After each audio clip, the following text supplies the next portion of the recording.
Tem uma extrema dificuldade de dizer um não. Tá certo isso? Como é que é na parte da psicologia, essa forma de que eu esteja tratando? Acredito que seja muitos casos aí de pais aí, por exemplo.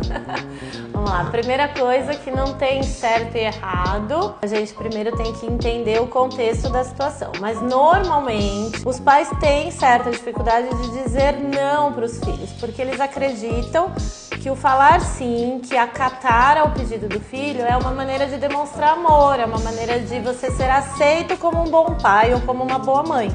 E na verdade a gente precisa aprender como pai e mãe que o não talvez seja mais importante do que o sim. Quando a gente fala o não para os nossos filhos, a gente vai promover neles a frustração. E é por isso que nós, pais, não gostamos, porque a gente não gosta de ver o filho tendo ataque de birra, raiva, chorando, nos enfrentando, sendo mal criados. Então a gente evita. Mas isso é importante, a gente precisa ensinar que o não existe. A vida lá fora é muito mais não do que sim.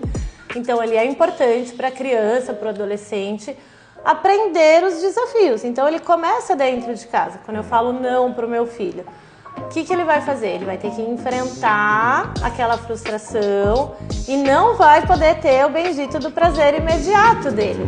Então aí ele entra numa construção, né? O que eu preciso para conseguir aquilo que eu tanto quero?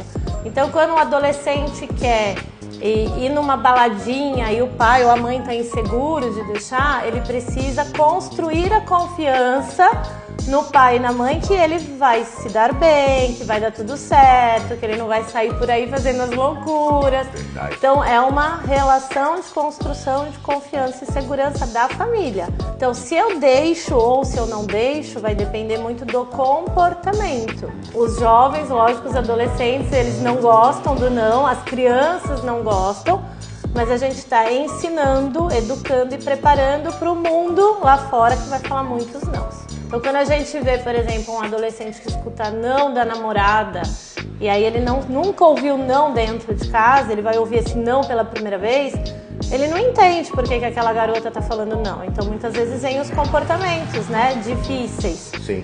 Então não sabe lidar com aquilo, aí se torna um jovem mais agressivo, mais violento, mais respondão. Então a gente, como educador, pai e mãe, a gente precisa desde cedo falar, olha, o não existe e é importante você aprender a lidar com essas emoções. Vai ser raiva, vai ser tristeza e vai fazer parte do desenvolvimento de cada um.